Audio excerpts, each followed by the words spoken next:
আসসালামু আলাইকুম ভিউয়ার্স।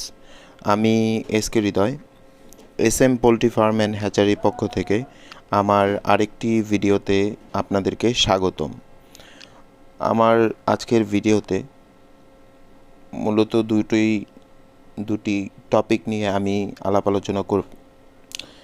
প্রথমটি হলো যে আপনারা খামার করলে লাভবান হবেন কি না, আর দ্বিতীয় টপিক হলো আপনারা টাইগার মুরগি পালন করলে লাভবান হবেন কি না, এবং এর সাথে সাথে আরেকটি বোনাস টপিক আপনাদেরকে দিয়ে দিলাম।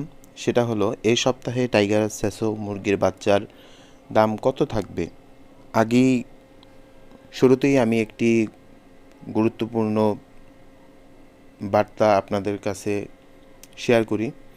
সেটা হলো যে আপনি আমার সম্পূর্ণ ভিডিও না দেখে দয়া করে শুধু নাম্বার বা থাম্বনেইল দেখে আমাকে ফোন দিবেন না, কারণ আমি কি বলতেছি সেটা কি সঠিক, সেটা কি গ্রহণযোগ্য, বা সেটা কি বাস্তবের সাথে মিল আছে কি না, সেটা সম্বন্ধে না জেনে আমার কাছ থেকে প্রোডাক্ট নেবেন কেন?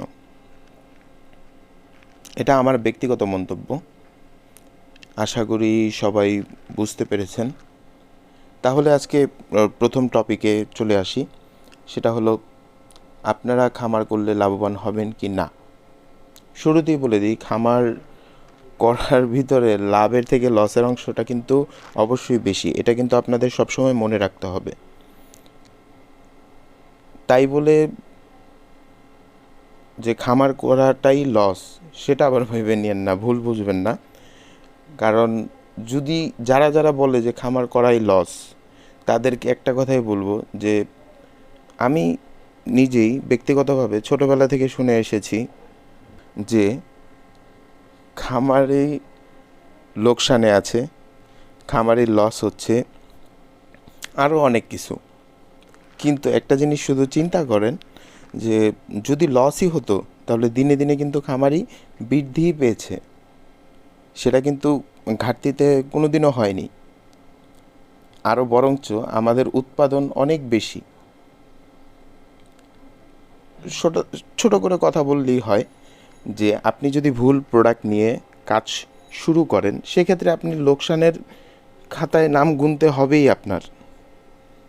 আর আপনি যদি কমার্শিয়াল বা সঠিক ব্যবসায়িক প্রোডাক্ট নিয়েই কাজ শুরু করেন, সেক্ষেত্রে আপনার লোকসানের মাত্রাটা কিন্তু খুবই কম। আর লোকসান হলেও ওটা আপনি পুষিয়ে নিতে পারবেন, একদিক দিয়ে না হলে আরেক দিক দিয়ে। তাই বলে মানে খামার লস এরকম জিনিস চিন্তা ভাবনা করলে, ওই যে আপনারা বা আমরা যে ছোটোবেলায় একটা শিয়াল যে আঙ্গুর ফল খাওয়ার জন্য চেষ্টা করেছিল, সেরকম ভূমিকা তারাই পালন করলো। কারণ যেহেতু আমি সেটা ধরতে পারি নাই, বা সেটা থেকে লাভ বা সেটার কোনো সুফল পাইনি, তাই বলেই সেটা খারাপ তা না। যাই হোক, আপনারা ভিডিও দেখতেছেন তারা বুঝতে পেরেছেন। খামার বলে লস না, খামার করতে পারেন, যে কেউই করতে পারেন, কিন্তু প্রধান উদ্দেশ্যটা হতে হবে যে আপনার খামারের বৃদ্ধি কীভাবে হবে। প্রফিটের চিন্তা পরে, আগে যদি আপনি এটার সম্বন্ধে না জানতে পারেন তাহলে প্রফিটের চিন্তা না করাই বেটার, এটা আমার সাজেশন থাকবে। আর তাহলে দ্বিতীয় টপিকে এসে পড়ি, যে টাইগার মুরগি পালন করবেন কেন। একদম সোজা কথায় বলতে গেলে টাইগার মুরগিটা আমাদের সোনালি মুরগির অথেন্টিক মানে এটার পরিবর্তে উইটা করবেন। কারণ হলো টাইগার মুরগিটা সোনালি মুরগির থেকে অর্ধেক সময় নেয় দ্বিগুণ মাংস উৎপাদন করতে। সোনালি মুরগি আপনি 90 দিন পালন করে গড় ওজন আনবেন 1 কেজি, আর এইটা 40 থেকে 45 দিনে গড় ওজন আসবে 1 কেজি। তার মানে সোনালি যদি আপনি 2000 মুরগি পালেন 90 দিন, সেটা 2000 কেজি আসবে। আর যদি আপনি টাইগার মুরগি পালেন 45 দিন 2000 পিস, তাহলে আপনার 2000 কেজি আসতেছে, ইনশাল্লাহ আসবেই। তাহলে এটার জিনিসটা আপনারা বুঝে গেছেন যে এটার প্রফিট কিভাবে আসবে, বা টাইগার মুরগিটা কেন এত জনপ্রিয়।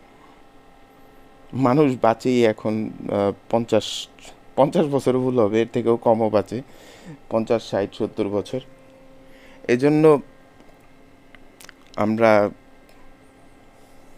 চাই যে অল্প সময় যেন আমরা একটা প্রফিটেবল আর্নিং করতে পারি। এজন্যই টাইগার মুরগিটাই সবাই পালন করে এখন। তাহলে বোনাস পয়েন্টে এসে পড়ি যে টাইগার মুরগির বাচ্চা এই সপ্তাহে দাম থাকবে কত। এই সপ্তাহে টাইগার মুরগির এই গ্রেডের বাচ্চার দাম মাত্র 33 টাকা। এই সপ্তাহে, মানে আজকে যে ভিডিওটা করতেছি সেটা আজকে 7 তারিখ।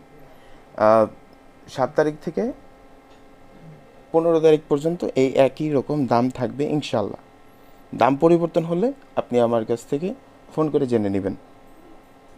আর আমার লোকেশন হলো ঢাকা, সাভার, নবীনগর, বাইপেল। এখানে আমার অফিস আছে, ম্যানেজার আছে, এবং এবং সেখানে আমার ডেলিভারি পয়েন্ট। আপনারা সেখান থেকে বুকিং এবং ডেলিভারি নিতে পারবেন, বাচ্চা সংগ্রহ করতে পারবেন ইনশাল্লাহ। তাহলে আমার এই ছোট্ট ভিডিও থেকে একটু হলেও আপনারা অনেক বিষয় ক্লিয়ার হতে পেরেছেন ইনশাল্লাহ। যাই হোক, আজ তাহলে আপনাদের মাঝ থেকে আমি বিদায় নিচ্ছি। আল্লাহ হাফিজ।